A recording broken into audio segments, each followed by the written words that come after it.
Thank you, Ambassador. I'd like to thank the leadership of the Iranian American community who organized this event and salute their efforts for education, both for lawmakers and the public in general. Just came back from a meeting in Paris. It was a fantastic event. I, for the first time, who have been part of similar events for the last 10, 20 years, have never seen former prime ministers, former ministers, lawmakers, heads of democratic movements in the Arab world sitting next to each other. When we left in Iraq at the end of 2011, early 2012, we were supposed to leaving Iraq to a coalition of various Iraqis. But the public, many politicians, leaders, of course, parts of the administration realized that Maliki was not really the prime minister of all of Iraq, maybe on paper. He was the prime minister of the pro-Iranian forces inside Iraq. It is now coming to reality. Another shock is happening is the extent of Iranian presence in Iraq.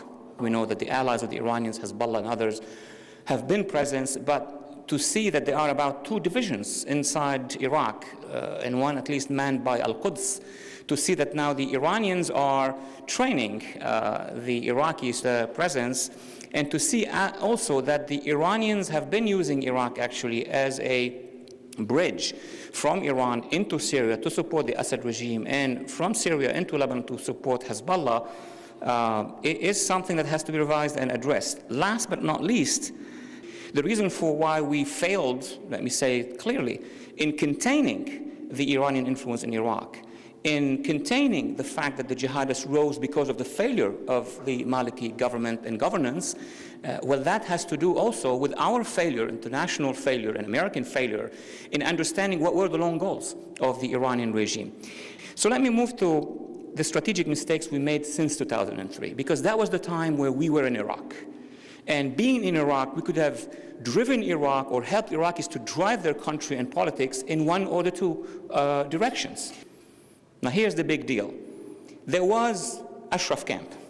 And I know there has been a lot of discussions about what is Ashraf. Ashraf is not just a collection of individual dissidents who gathered there because they fled the Iranian regime. It's more than that, because if they wanted to flee, they would have gone to Sweden or here or Australia. One of the reasons, the philosophical, political, strategic reason, and that was not well understood by the various bureaucracies that dealt with Ashraf, it was to stay as close as possible to Iran, as an island of freedom, where they could show the Iranian people first what would be another Iran. That was the challenge. That was really the mission of Ashraf, precisely because the MK in Ashraf was the antidote and the other side of Iran. It was inspiring thousands of Iranians. I was surprised yesterday in my meeting with the leaders of the movement that 120,000 members of this movement were executed in Iran over the past decades. 120,000. That's as many people who were killed in Syria. That's very significant. The positive side, or the bright side of Ashraf, is that it organized civil society, Iranian civil society, with arts and music, with democratic expression. People in Iraq would visit Ashraf as an oasis of how political life should be in the region. Ashraf probably was the only place where it could reflect a level of civilization, at least in politics and in culture, if I'm not extreme in that statement, until the Arab Spring. If I was a decision maker at the time, I would have created or helped Iranian exiles to create 10 Ashrafs. That was the Iran that we wanted to see, ready to move into Iran when a shock will begin in Iraq, and it did start in 2009. So in 2009, and that was the essence of my remark, when 1.5 to 1.8 million Iranians walked on the streets of Tehran and other cities, by the way, 60% of them were under the age of 20. But we should have empowered them to become what de Gaulle was to the resistance of France when under Nazi occupation, meaning the force that could, once there is a change in Iran, be organized enough to help in changing that regime, because that should have been our policy. Between 2009 and 2011, the end of 2011, that was a critical moment.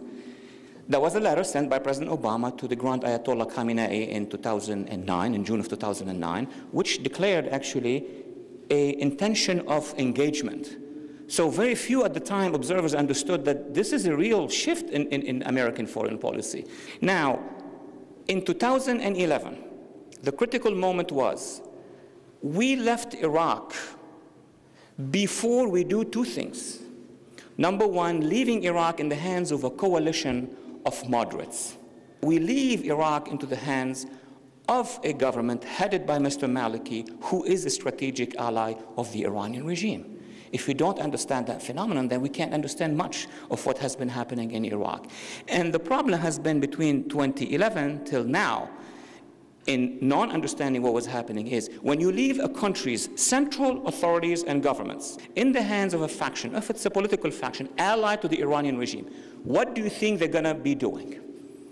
They're going to definitely increase that Iranian influence inside Iraq. They're going to help the Iranian regime send weapons to Bashar al-Assad. They're going to continue to send those weapons to Hezbollah in Lebanon.